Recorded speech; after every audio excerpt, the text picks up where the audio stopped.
tangan.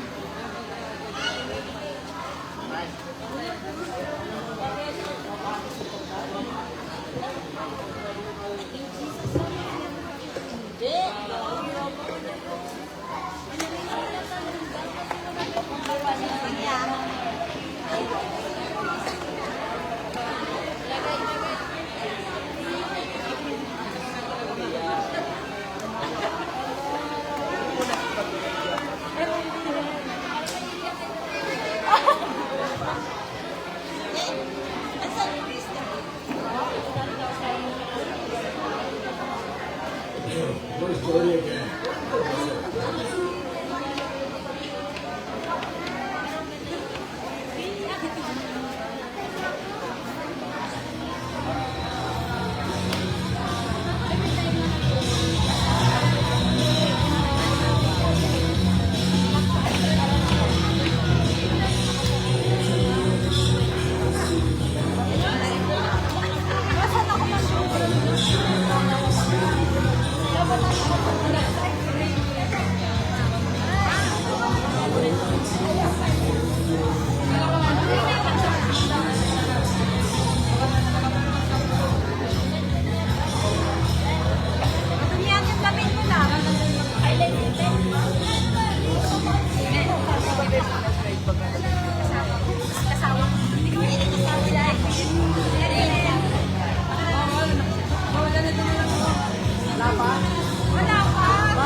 WFM or Word of Faith Ministry San Pedro. Yan, welcome po sa Bacoor, welcome po sa Alaminos. Thank you so much po na nakarating po yung bawat isa. Ngayon po, formal ko na pong bubuksan ang ating programa.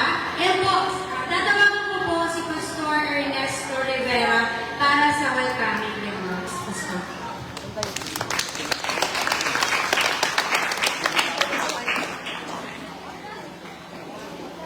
Hallelujah. Maraming salamat po. Hayaan niyo muna magpugay po ako sa inyo dahil nakarating kayo rito ng ligtas at payapa. Salamat sa Panginoon sapagkat nung una pa lang na naghahanap kami ng lugar, wala kami makita kung saan. Nung pula, yung isang member dito, ang may-ari pala nito, ninong niya. Doon namin nalaman, sabi mo sa ninong mo kung po pwede, kung ayaw ininom niya. At alam niyo ba, wala po pong bayad. Amen. Kaya nga sabi ko, Panginoon, nakakapusin. Ang tagal natin inantay para magkaroon tayo ng anniversary. 16 years pa para lang magkaroon tayo ng anniversary. Talagang ginamit ang Panginoon para mangyari itong anniversary na to. Ngayon, bago ko mag-umpisa, gusto ko lang iparating sa inyo para alam ninyo ang nangyari sa San Pedro Church. Dati natin, kilala niyo si Pastor Ariel Abignon. Siya po ang ginamit ng Diyos. Nilagay niya sa puso ni Pastor Ariel ang pagmamahal sa San Pedro. Tumira siya sa taas sa San Pedro, sa mga bahay doon, nangaral ng salita ng Diyos. At nang pagkatapos niya, dumating naman ang Bacoor Church na malalay ni Pastor Ariel para patuloy na mabahaginan ng Imbanghelyo ng kaligtasan ang San Pedro. Ako'y nagpapasalamat sapagkat tunay na yung mga pungang inilagay ng Panginoon sa puso ng mga anak niya ay talagang nagbubunga. Kaya nang dumating ako itong nagpatuloy ng Bacoor ng San Pedro Church, isa rin akong muntik ng umayaw. Sabi ko, Lord, ayoko na. Ang hirap. Pero mo, may mga tinuturuan ako dito sa San Pedro na malalapit na. Minsan hindi pa magsisimba. Wala na nga pamasahe. Lalakarin na lang para umaten. Pero sabi ko, Lord, gusto ko na sumuko. Lalo na nung dumating yung bagyo. Tumawag sa akin si Sharon, Pastor, yung bubong ng church sa kalsada. Oh, sabi ko pa kay Sharon, di ba ni Sharon, basta sarado may pinto. Sabi niya, wala nang isa sarado. Pati yung mga kahoy, nilipad na sa kalsada. Sabi ko, Lord, ano ba ito pagsubok? O ayaw niyo ako magpastor sa San Pedro? Siyempre, nalalangin ako at tumawag ko sa anak ko. Yung anak kong panganay na nasa New Zealand na ngayon, yun ang nagsabi sa akin, Papa, huwag ka sumuko. Huwag mo isuko ang San Pedro. Sapagkat sabi niya, huwag yung pasuko nga yan.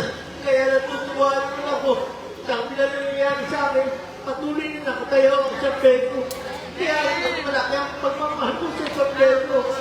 Kaya sabi sa mga kahit nahihirapan ako, sabi ko na parang hindi ko na kaya umakyat sa tayuan ko. Na-stop na ako, na-prangka ako. Talaga matindi mo na ginawa sa akin ng kaway. Pero sabi ko, Lord, habang may hininga nga, hindi ako magsasawa at ako'y magpapatuloy para sa iyo. Kaya ako sabi ko, Panginoon, salamat talaga. Hindi mangyayari ang San Pedro Church kung wala ka. Ikaw po talaga ang dakila na talagang nag-ingat ng San Pedro Church sa kabila ng maraming mga pagsubok. Kaya ako, pinabalik ko sa Panginoon ang pagpupuri sa lahat ng ginaman, ginamit ng Panginoon ng taong kaakyat sa San Pedro Church. Kaya ako'y nagpapasalamat, pati itong mga batang ito, sabi ko, kahit wala na ako pagdating ng oras, yung mga batang yan, kaya magpapatuloy ng San Pedro Church. To God be all the glory. Maraming salamat po. Amen. Ang palakpak po ay para sa ating Diyos na buhay. Ayan, hallelujah. Praise the Lord. Tunay nga po na talaga naman ang San Pedro Church po talaga ay dumanas ng napakahirap. Ilang taon po yun, pero praise God, nakatayo pa rin po until now. Kaya naman po, tinatawagan ko po sa opening prayer si Pastora Miami. Ako po natin ang Panginoon kay Pastora Miami.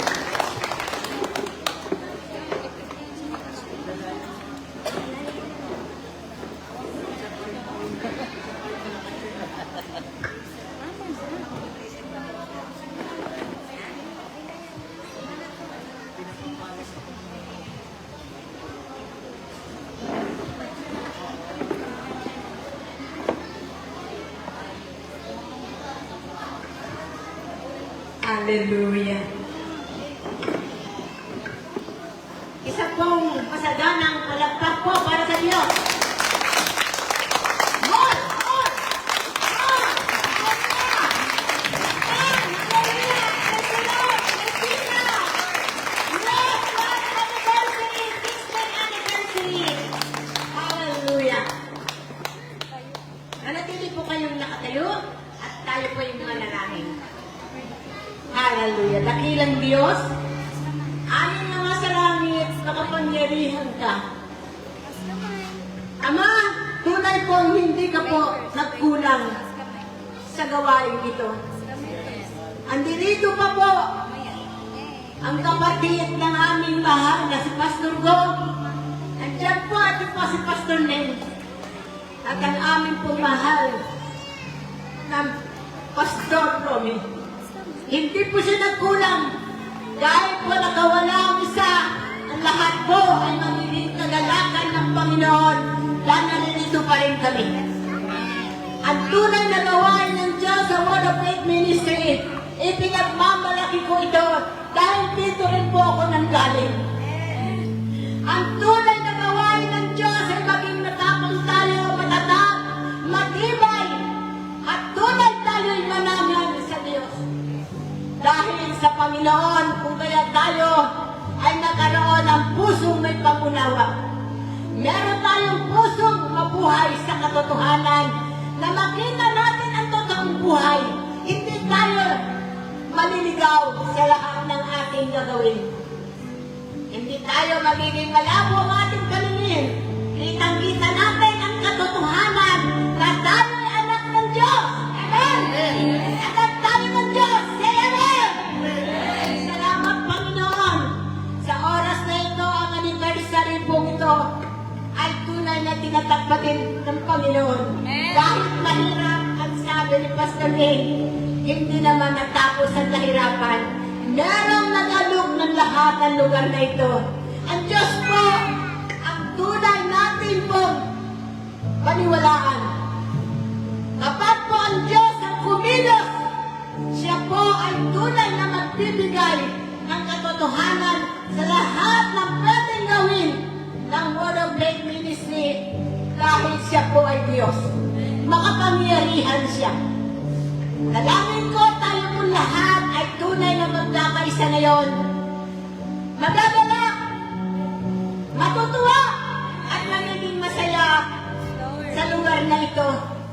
Dahil ang Diyos po ay gagawa ng higit sa lahat ng bagay na pwede nang gawin na hindi natin kayang gawin. Ang Diyos po ang gagawa ng lahat ng ito para sa atin.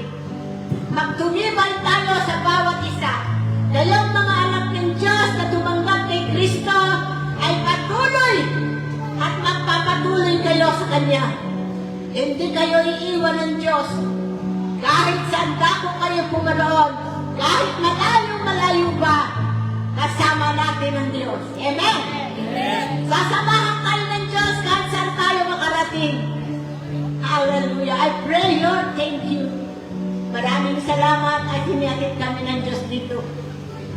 Kasi akala ko po kanina parang kami naniligaw na. Pero hindi, naniniwala ako sa Diyos na kahit mahirap puntahan, mararating ang mga anak ng Diyos ang gawain ito. Thank you po para kay Pastor Len. Thank you din po lalo na po Pastor Romy na hindi po nagkulang sa paglilingkod sa Diyos. At ang lahat ng mga bagay nun, ang leader, ang mga ministeryong ito, ang mga lingkod, mga leader, ang mga lahat ng gumagawa sa gawain ito ay magkaroon ng tagumpay. Tayo lahat ay mananagumpay sa Diyos. Dahil ang salita ng Diyos kahit sa abang kailan, sasamahan niya tayo. Kahayat, ang lahat ng salita ng Diyos ay gagawin niya. God is giving all this word to you. Lahat ay gagawin niya, sasabihin niya lahat. Kung ikaw ay magtatagumpay ang gawain ng Diyos, kailanman ay hindi ito mawawala. Mapasalamat ako sa Panginoon. Lahat po tayo ngayon ay magkaisa. Sa mga anak ni Pastor Nen, sa lahat ng dumalo, sa lahat ng mga leader, Pastor Romy, lahat po tayo. Kami mga kasakapote, magkaon. At kaisa po ang puso namin, kahit malayo, makarating kami. Dahil hindi po nagbabago ang pagtingin ng Word of Faith Ministry Church sa bawat isa sa amin. Amen? Kaya kung lahat po tayo ay tumawag natin sa Panginoon, maging kagalakan natin ang pagkakaisa natin dito lahat. We are saved with God in Jesus' name. God is with us. God is with us. Yes, kasama natin ang Diyos. Amen? Kailangan natin ang Panginoon. Amen.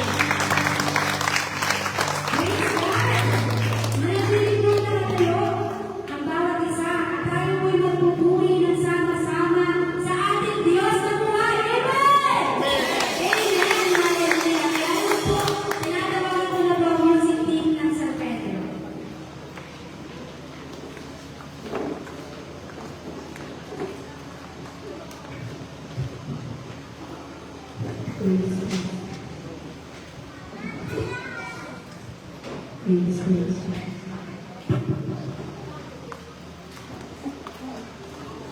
Amen. Praise God. Isang mapagpalang hapon po sa ating lahat. Tunay na napakasakit na ating buhay na Diyos. Amen po ba? Amen. Tunay na mula noon hanggang ngayon, inaramdam ng Diyos kung gaano siya kabuti sa ating lahat. Amen? Amen. Kaya naman dapat lang natin na purihin at awitin ang ating Diyos na buhay. Hallelujah.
Amen. Hallelujah. Tuloy nga po ng Diyos natin ang dakila. Amen. Kailangan na natin tayo ang pangamitan at suriin ang ating Panginoon. Amen. Sa mga lakas na palakpak tayo sa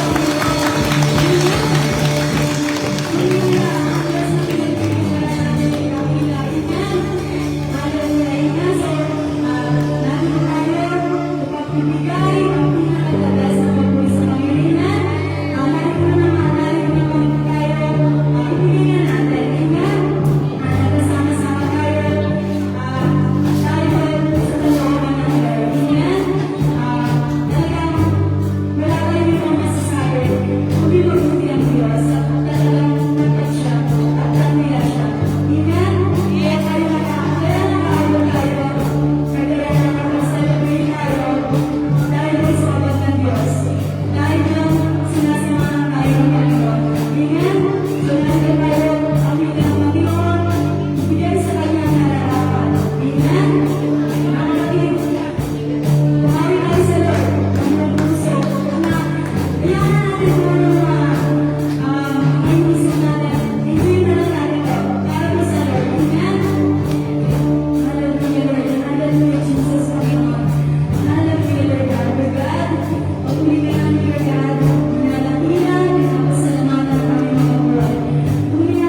Sa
sagutin mo nga. Nag-message na ako. Ninanggay, sagutin mo nga.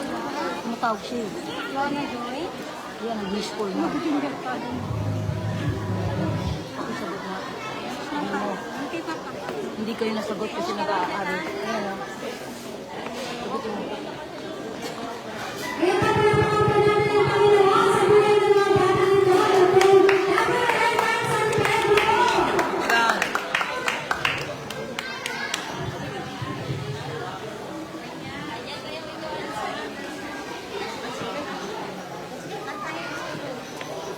Napakalaman San Pedro! Sige, ay po. Sige po, nakapag-start. Nakapag...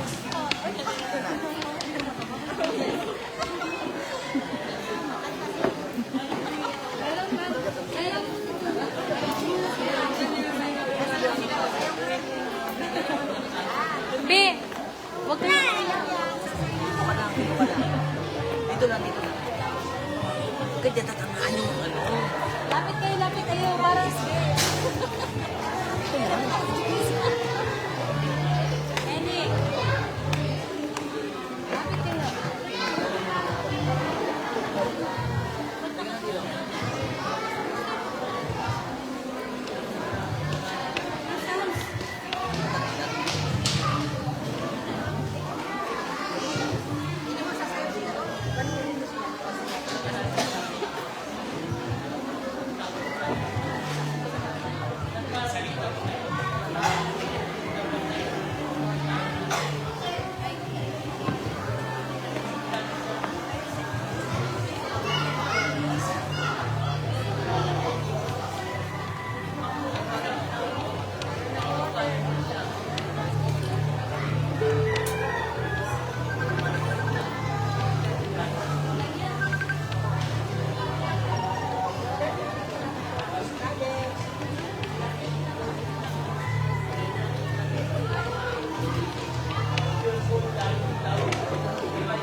Yes. Anong time po? Ano, ganun pa rin, splitin muna natin ng 3:35. Mas malalapitan kita tapos tayo. Ma'am, yung kanan po ba doon? Pwedeng ganun po. Lapitan natin doon. Check ko natin. Hindi lang po. Hapon natin. Thank you.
Ito na lang. So, next naman po, susunod naman po na mag-special number ang Royal Day San Pedro pero mga youth naman po. Kanina pa po para represent po tayo ng mga youth. Kaya po, isa lang mula na sa tugal po sa mga napapatak po para sa ating Diyos. Medyo natin pinagalan gusto po pero respect po na po. Pinagalan.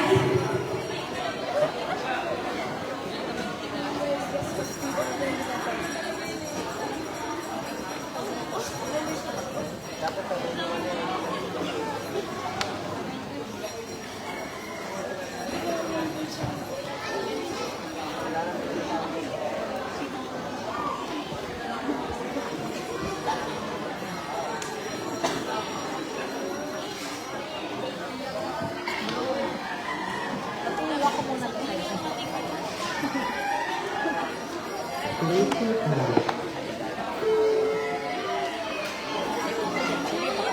magsistart sila.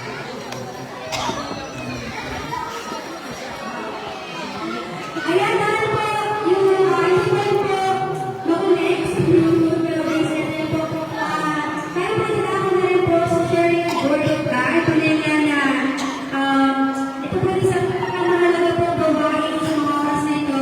At pinapangalaman po ito ni Pastor Rocky Lauren po. Pinapangalaman po natin ang Panginoon sa iyo ng Pastor Rocky Lauren.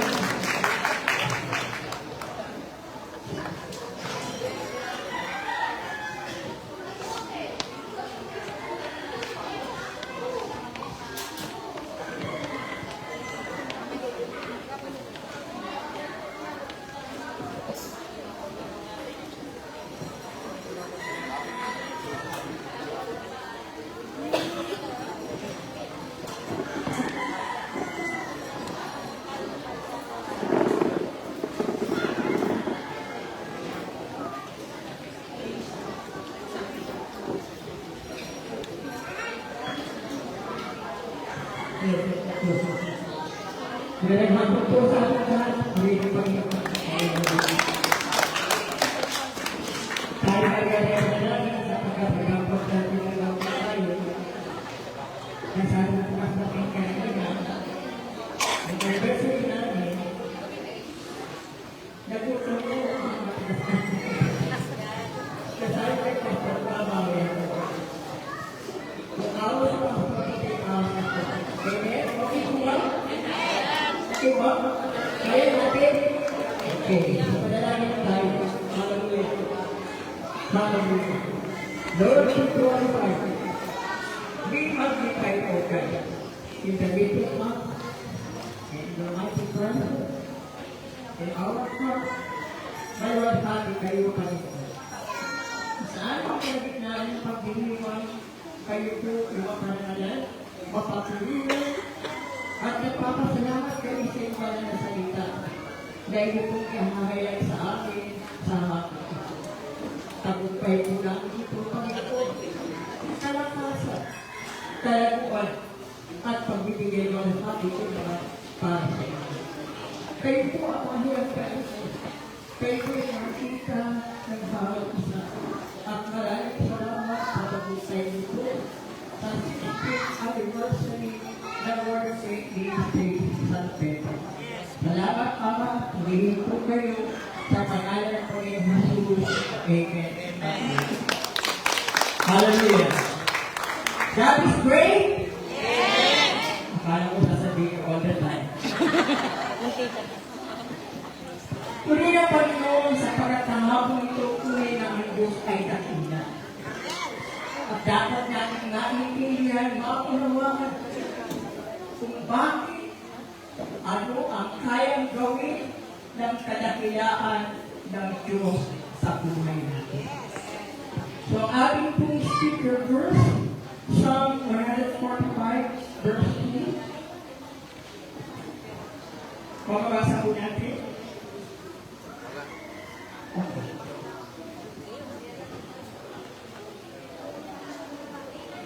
God is great and is greatly to be praised. Amen.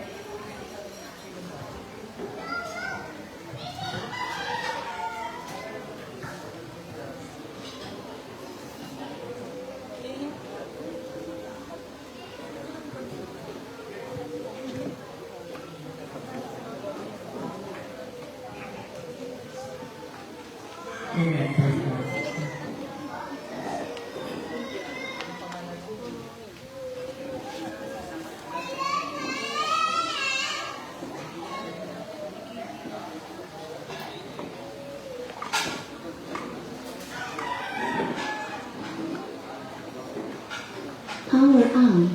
Bluetooth mode. Sabi sa awit 145:3, dakila ang Panginoon at sa papuri lubhang karapat-dapat at ang kanyang kadakilaan ay hindi makita. So, kahapon ito tuloy ang ating nakita. Dahil ang ating Panginoon na sa ating pakikipon, makita natin yung lubhang mahalaga, lubhang kailangan natin at kahangahangang nagagawa ng kapangyarihan ng Diyos sa buhay natin. Tunay na Diyos po ay dakila. Really, God is great. At mismo ang ating Panginoon, binigkasuyan, binanggit sa aklat ng Deuteronomy, chapter 10, verse 17, kung saan sinabi ng ating Panginoon, for the Lord your God is God for all the gods. Bluetooth muted. Pasensya na, kapot ng ating mga But, ibig kong sabihin sa aklat po ng Deuteronomy, namusan ang Diyos at sinabi niya mismo na siya. Siya na yung Panginoon ay Diyos at Diyos ng lahat ng mga paliliit na Diyos. Amen. Napakahalaga na maintindihan natin na mismo ang Diyos itinitibay niya ang sarili niya. Habang tinakausap niya kami lingkod sa lumang tibat, na kung saan ay pag-ugnayan na kailangan ay pagpatuloy ang layo ng Diyos sa buhay sa nila. Ipinahayag mismo ng ating dakilang Diyos na siya ay dakilang Diyos ang walang iba. Pag-isang lang po ng ikalawang Samuel, chapter 7, verse 20. This considerate na tinawag na a man after God's own heart, initinawag niya.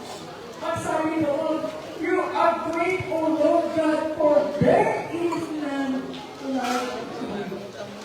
Amen.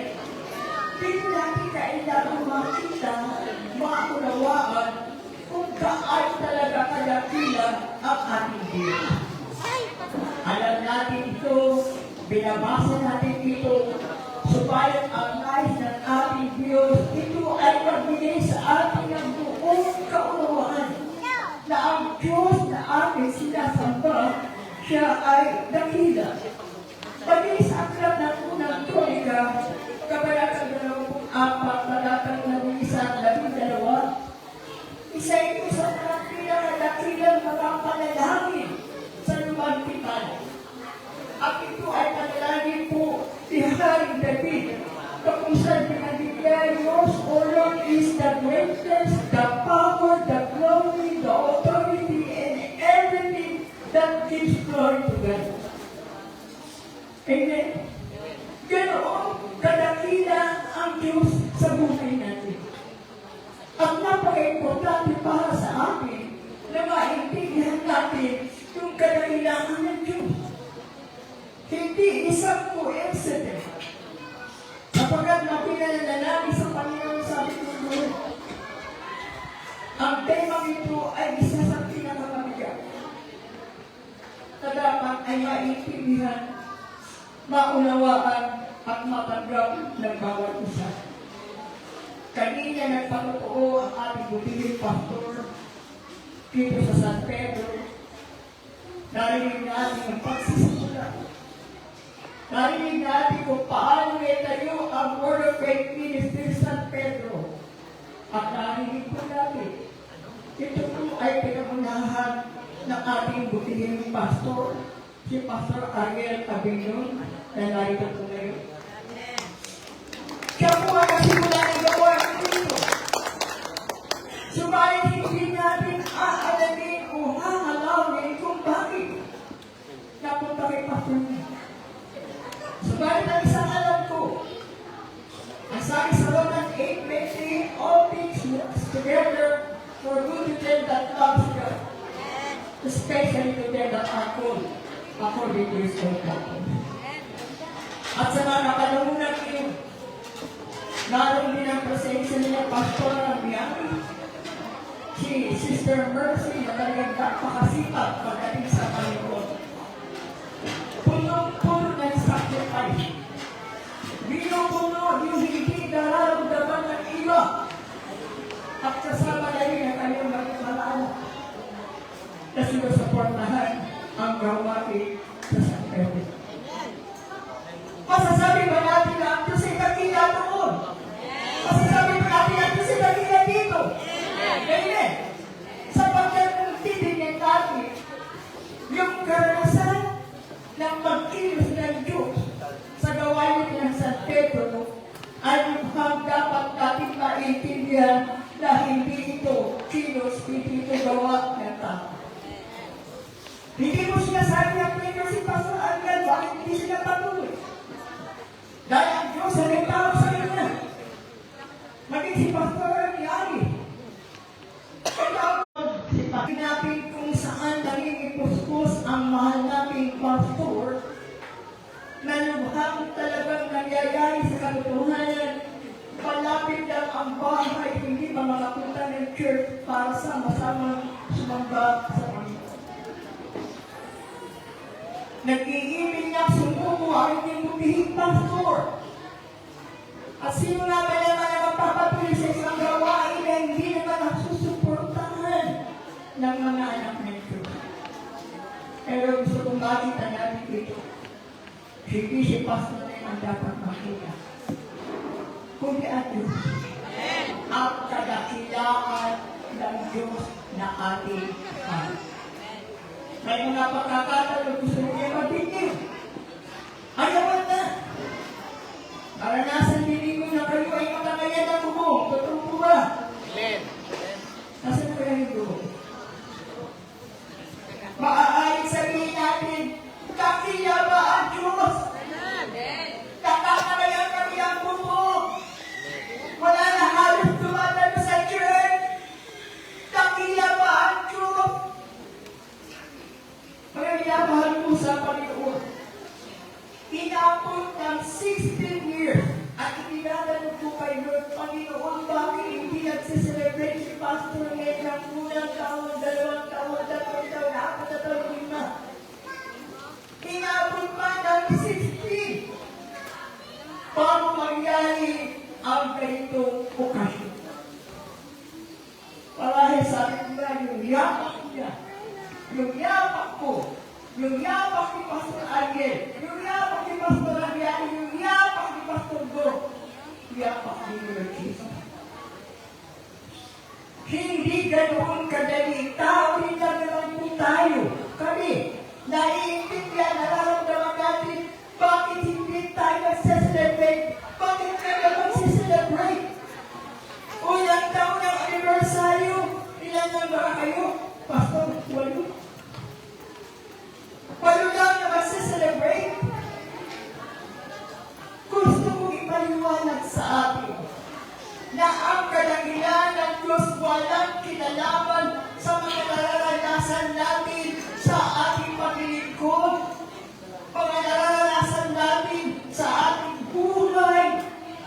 Walang kinalaman ang kadakilaan ng Diyos sa ating mga karamdaman, sa ating mga kahirapan.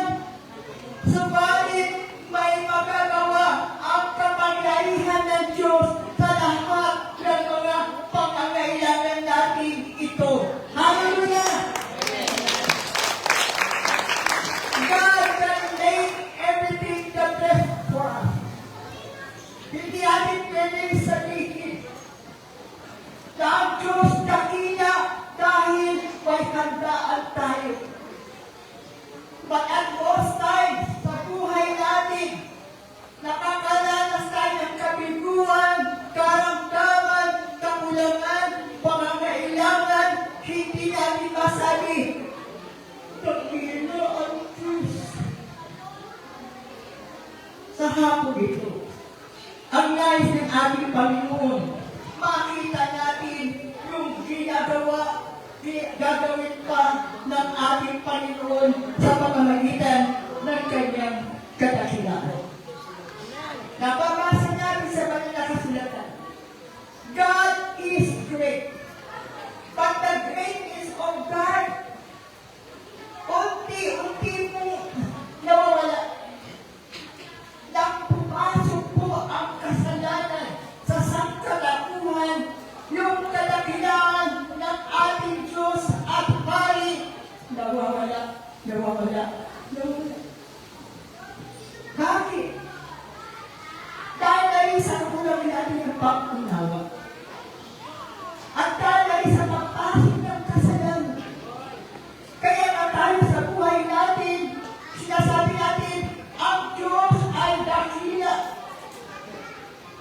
Pero sa katotohanan, wala po yung laman. Pag sinabi natin, ang Diyos ay dakila, ano man ang ating nararanasan, ano man ang ating kalalagayan, o katatayuan sa buhay, na nanatili dakila ang Diyos sa atin. Amen. Kaya sabi ko nga, it takes 15 years o 16 years bago i-clear na ang Diyos dakila. Nais ng ating dakila Diyos na sa hapon nito, pagsalutan natin yung kanyang mga kalooban, yung kanyang mga salita na magpapalalim sa atin. Na maintindihan natin, kailangan natin yung dakilang Diyos sa buhay natin. Lalo na ngayon na tayo ay nasa Panginoon. Marami sa mga anak ng Diyos, hindi pa lubos na naiintindihan. Kaya nga may mga sitwasyon, may mga pagkakataon, anak ka na ng Diyos. Subalit dahil sa mga problema, pangangailangan sa buhay mo, na aapektuhan ka rin yung pamilya. Malapit ka. Hindi naman mamamasahin. Ilang hakbang.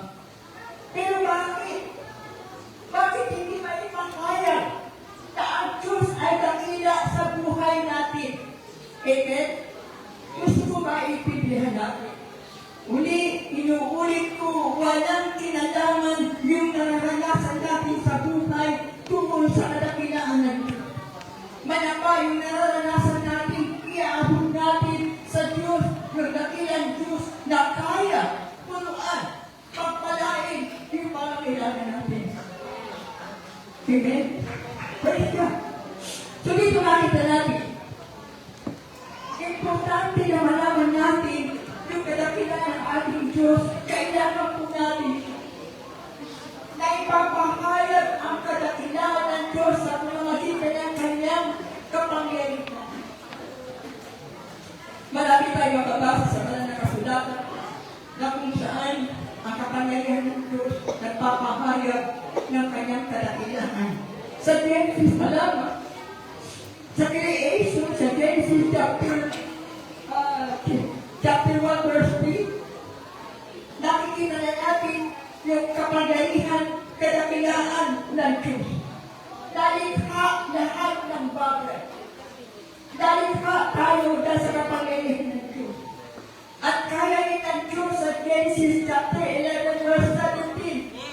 Kaya ng Diyos pag iba-ibahin ang wika ng tao na hindi natin kaya gawin. Amen.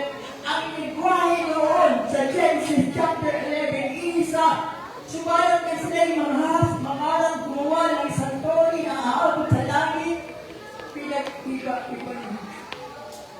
Ibig sabihin, dakila talaga ang Diyos at walang imposible sa kanya.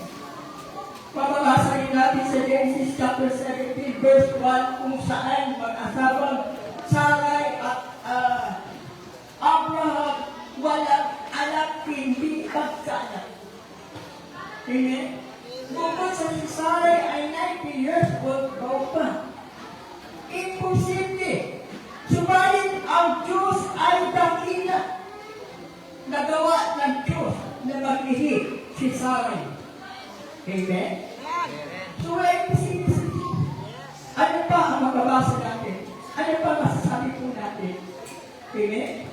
Isa pang bagay na dapat natin makita Ang sabi sa awit 33 verse 6, the heavens and the earth is poured by God.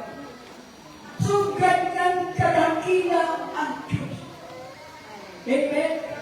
Hindi ko pa binabanggit yung papapala. Hindi ko pa sinasabi papapala.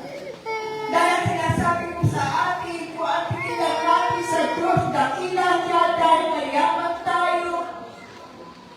Dakila ang Diyos dahil pagmalagyan ang bahay natin. Dakila ang Diyos dahil masasarap ang kinakain natin. Paano? Kung ang ulam ninyong tuyo, nasasabi niyo ba bang dakila ang Diyos? Amen? Ang kasaysayan ng Word of Faith Ministry San Pedro ay isang pagsasalamat. Na pinagdiriwang natin ngayon yung Diyos ay dakila. Ang Diyos ay makapangyarihan.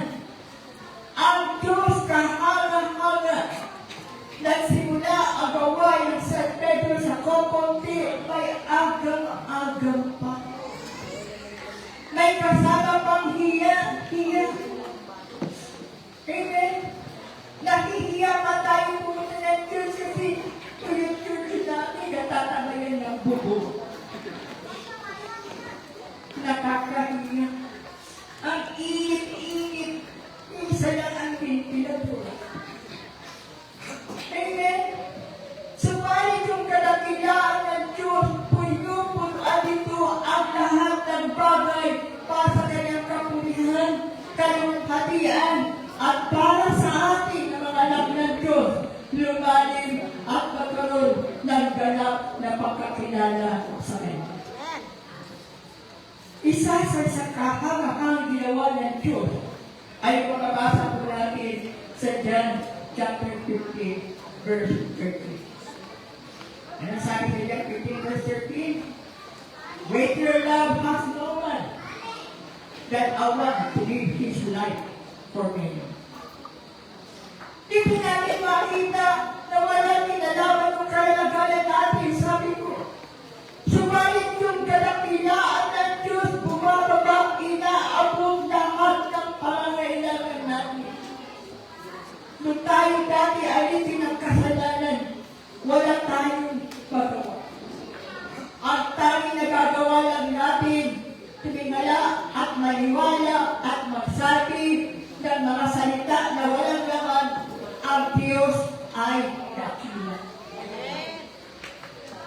Kaya pagka masalanan, maraming pera, bago ang damit, puno-puno ang red, dakila ang Diyos! Hallelujah! Nung wala na, hindi na ako pupunta sa gabi, hindi na kasi ako ng agahan. Hindi makapunta sa gabi kasi wala pa akong damit. Subalit sa araw nito, gusto ng ating dakila Diyos at ipinagdiriwang natin ay yung kadakilaan niya, the greatness of God. Dahil kung hindi dahil sa kadakilaan ng Diyos, wala po tayo lahat kayo dito. Amen? Taas mo kamay mga namin ng Diyos sa San Pedro. San Pedro lang. Salamat po, Panginoon. Alam niyo ba kung bakit kayo nagpapatuloy sa Panginoon? Dahil sa kadakilaan ng Diyos. Sa ginawa ng ating Panginoon Jesus, si John 15 verse 13, binigay niya ang kanyang buhay para lubusin tayo sa ating mga kasalanan. Pinalaya tayo ng Panginoon. Ginapi ng Panginoon si Satanas. At ipinagkaloob ng Panginoon ang Santong Espiritu na malaking biyaya at siya ang gumaganap ng kadakilaan ng Diyos sa buhay natin. Hindi mo pwede pagdalangin na papatuloy ng iyong sarili. Nagkinabi na lang sa John 15, apart from me, you can do nothing. Hindi yung biyaya ng Diyos, hindi yung kadakilaan ng Diyos. Ang Diyos na mismo ang gumagawa sa atin para tayo ay magkasama-sama. Nakakita niyo nga buting pastor. Kasi Pastor Lea po ang nagpapatuloy. Sinamahan niyo siya.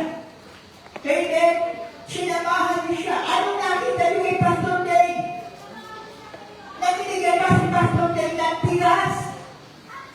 Nabibigay ba si Pastor Lea ng mga damit? Oo, paminsan-minsan nabibigay, di ba? Ay, papatay ang anak niya eh. Pero hindi yun. Nakunin lamang may limitasyon si Pastor. Pauubos ang pera niya. Subalit ang patuloy yung dakilang Diyos na tumawag sa kanya, yung dakilang Diyos na tumawag sa inyo, ang siyang nag-ipon-ipon sa inyo sapagkat gusto ng Diyos na sa lugar na ito ng San Pedro, ang Diyos ay nalaman nila na dakila.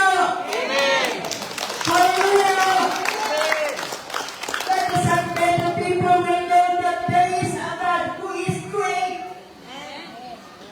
At nung nagkasakit ang iyong mahal na pastor, ako nga ay nagtutuwa sa Panginoon ng mamamagha. Alam nyo na siya hindi halos na ikikilos ang kanyang kamay pati yung kanyang kanang paa. Sa halip na mawala kayo, tumatali pa kayo! Amen! Hallelujah! Sapagkat ang Diyos na sinasamba natin ay ang Diyos na dakila. Hindi mo tinignan ang kanyang kapansanan. Mayapa ang nakita ninyo yung buhay po niya na kahit na po siya hindi makagalaw. Mahirap lumakad, magkaminsan hindi mo inaakay. Nakikita nyo yung dakilang Diyos na gumagawa sa kanyang buhay. Hallelujah! Sapagkat yan ang ating Diyos. He is great, dakila ang ating Panginoon. Amen. Praise God. Sabi niya, isang dahilan kung bakit dapat malaman ng lahat ng tao na ang Diyos ay dakila. Okay. Ang sabi ko kasi sa Romans chapter 3, verse 10, verse 12, verse 11. Romans chapter 3, verse 10 hanggang verse 12.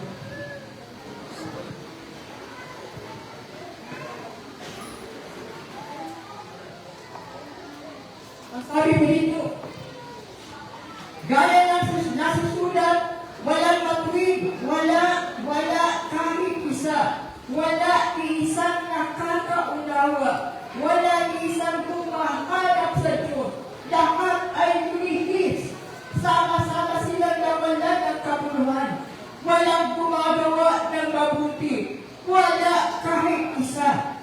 Amen? So yung pumasok ang kasalanan, maski hanggang ngayon, walang naghahanap sa Diyos. Amen. Ang tao abala sa maraming bagay. Nakakatakot ngayon yung panahon natin. Na sinabi ng Panginoon sa Matthew 24, magkakaroon ng pagkalikod, pagkatatakot sa bawat isa, yung pag-ibig na marami ng lalapit. Amen. Hindi lang po. Sino lang lumalabing ang pag-ibig? Hindi lang mayroong Kristo. Walang kay Jesus Christ, walang apoy ang pag-ibig nila, ang pag-ibig nila ang puro laman. But the Lord Jesus Christ said, that I will make you wax good on the last day. Subalit gusto ng Panginoon na sa celebration na ito, 16th anniversary celebration, ng gustong ipagawa ang Diyos sa atin. Yung Diyos na nag-ingat sa atin, yung Diyos na tumawag sa atin, yung Diyos na patuloy yung maangay sa atin. Gusto ng ating dakilang Diyos, magmula ngayon, may pahayag ang kanyang kadakilaan hanggang sa ngayon. Amen? Alam niyo ba yung kadakilaan ng Diyos may isang katangian? Di ba sabi? Ang kalaliman ng Diyos, hindi unpatungable. Hindi masukat, hindi maliit. Ibig sabihin, yung kadakilaan ng ating dakilang Diyos, it is beyond our understanding. hindi natin maintindihan. Bisan ako ipagano kayo. Lord Jesus, bakit ka ba nagkatawang tao? Bakit ka ba nagpapako sa krus? Hindi ko maintindihan. Pwede mo naman palitan kami, gumawa kami ng bagong tao. But the greatness of God, may katangian po siya na hindi natin maintindihan ang ating kaisipan. Sabi nga, minahal tayo ng Diyos kahit na tayo'y makasalan. Minamahal pa rin tayo ng Diyos kahit na tayo ay nagkukulang. Minamahal tayo ng Diyos kahit na tayo ay nagpapamaya bilang mga anak niya. Hindi natin paintindihan. Subalit salamat sa Diyos. Sa kanyang kadakilaan na itakatanya ito na hindi pwedeng ma-search, unsearchable, walang hangganan. Kaya mababasa namin mismo kay Job. Ang sabi sa Job chapter 5 verse 9, who does great things and unsearchable? Sino ang gumagawa ng mga bagay at ito ay hindi maunawaan ng madali? Ang Diyos po na. Gusto yung kung makikita natin yung buhay ni Job, anak siya ng Diyos, sumatong kadakilaan ng Diyos, ipinapakayag ng Diyos sa buhay niya sa pamamagitan ng pagsubok. Hindi maintindihan ni Job. Maski ako. Maski tayo baka rin sa ating nagtatanong, anak na ako ng Diyos. Bakit ba ako may karamdaman? Anak na ako ng Diyos, bakit ako'y naghihirap pa? Mga katanungan na hindi natin maintindihan. Subalit kapatid, dapat mo maintindihan, isa sa katalian ng kadakilaan ng Diyos, may sarili siya alam, kaparaanan siya ng Ama. Amen. Sabi nga ni Job,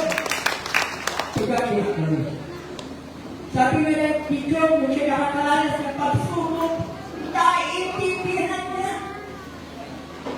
Naiintindihan niya sa lahat ng bagay, hindi niya mauunawaan.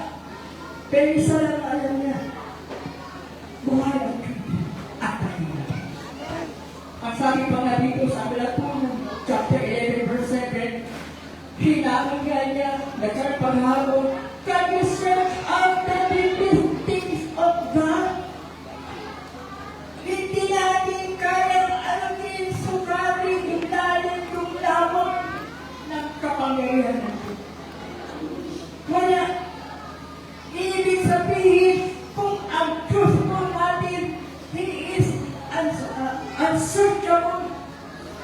Ibig sabihin, naka-store sa Kanya lahat ng makakalaman natin, lahat ng pangangailangan natin, andun sa Kanya at handa siya na ibigay, ipagpala, ano man ang kailangan mo, ano man ang hinihingi mo, ano man ang ninanais mo, dahil ang Diyos ay dakila. Amen. Kaya ako naniniwala, kung ating kikilalilan ang Diyos sa Kanyang kadakilaan, magsisimula tayo magsiulan limaman sa buhay.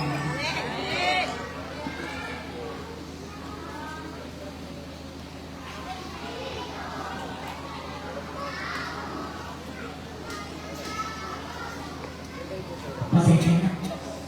Nagsulat ko na ito. Nagtulong sa ako. Iyon daw na. Amen. Hindi na pinag-usapan po natin. Dahil nasa aklat ng Isaiah, tayo ang dami natin question tungkol sa Diyos. At gusto natin malaman. Bakit na naman hindi? Amen. Ang daming tanong, ang dami mo na i-encounter ng mga kapatiran na may mga question. May mga question na, bakit kaya hindi mo ako binibigyan ng Diyos sa mapapangasawa? Maganda naman daw siya. Mabait, masipag, maganda ang trabaho. Bakit wala pa si Papa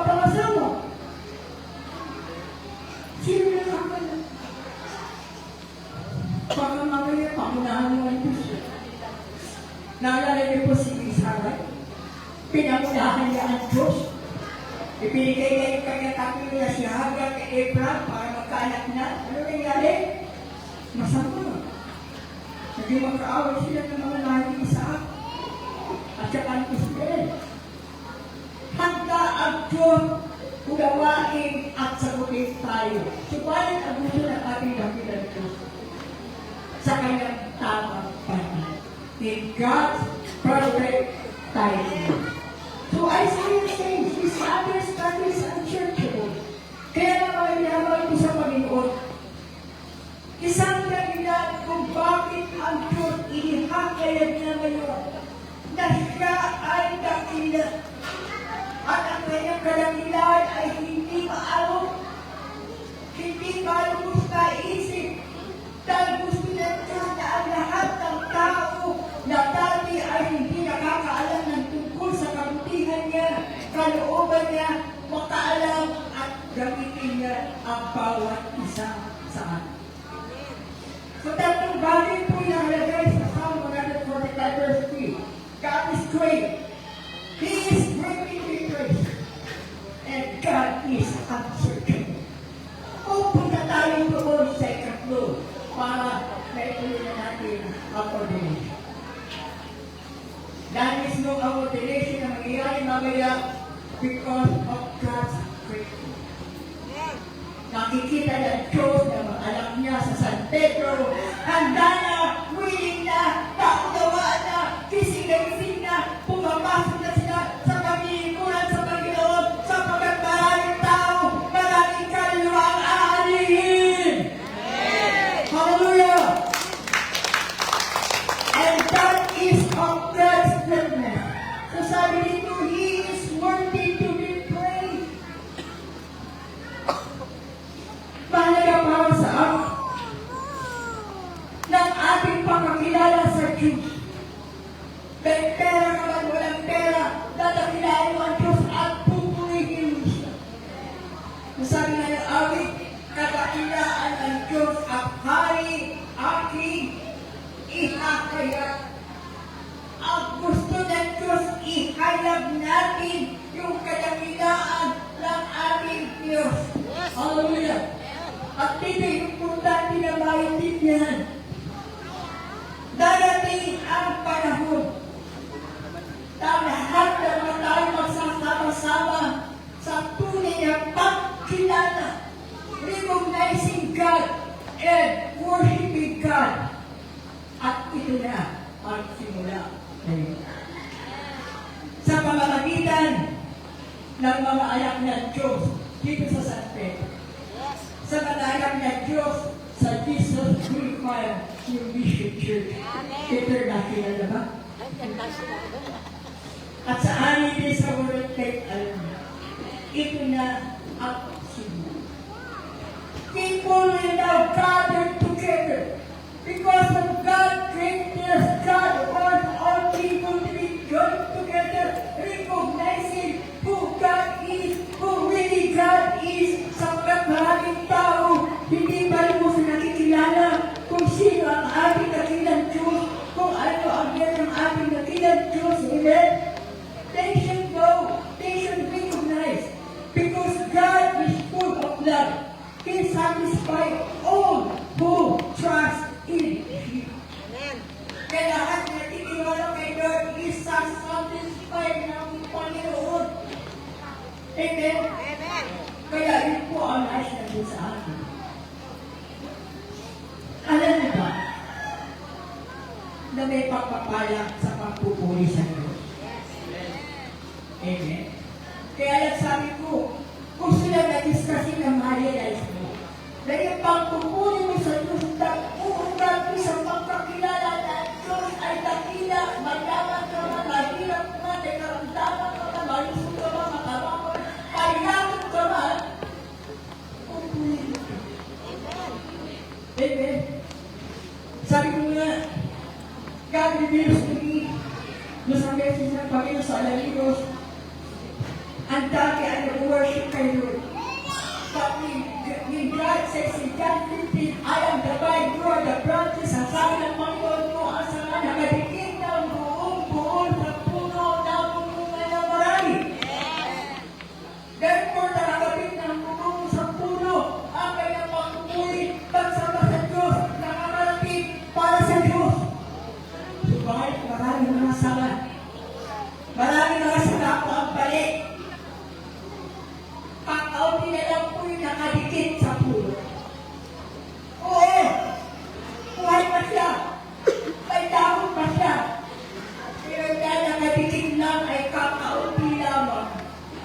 hindi makapamilya. Yung sabi ng Panginoon, yung hindi na gumawa, tama kayo. Sabi ko, nakakakilaw. Halos lahat ng mga Christian buhay. Nakakakanta. Hallelujah. Nakakaawit, nakakasaya sa loob. But is that doesn't really recognize God?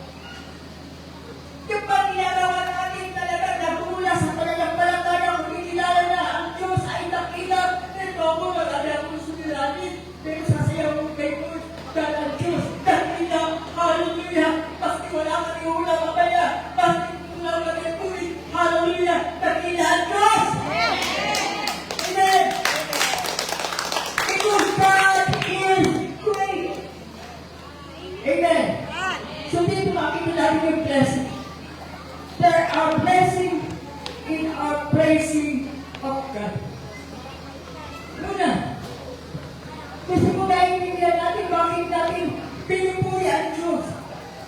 Because of His creation, His blessing, and His forgiveness. Pinupuri natin ang Panginoon dahil kung sino siya. He is a loving, He is just, He is faithful, He is forgiving, and patient. Pag-iisin ang Diyos natin, kaya natin siya pinupuri. Amen. Ayaw na naman mawawala. Ang gusto lang yan, maliligtas. Natin na natin. Why to praise God? Ang sinasabi ko ay mapupuri sa Diyos. Dahil nagmumula doon sa pagkakilala na ang Diyos ay dakila. Ano man ang kalagayan mo kahit may sakit ka? Kita niyo si Pastor Ned, hindi na gano'n kamay. Sapagkat alam na, kilala niya ang Diyos dakila.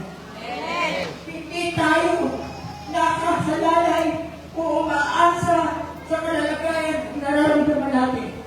Una, praise takes our mind off our problems and shortcomings.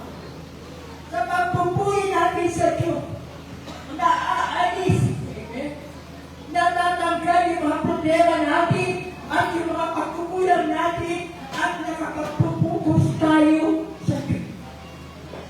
Amen? Nagawa niyo po ba yan? Kailangan, sapagkat ito ay isang binaya, natatanggal yung problema natin. Naalala niyo si Halim sa unang pagkakay siya tinutumpak, sinusumpong ng kanyang demon possessed, sinisipat niya si Pati,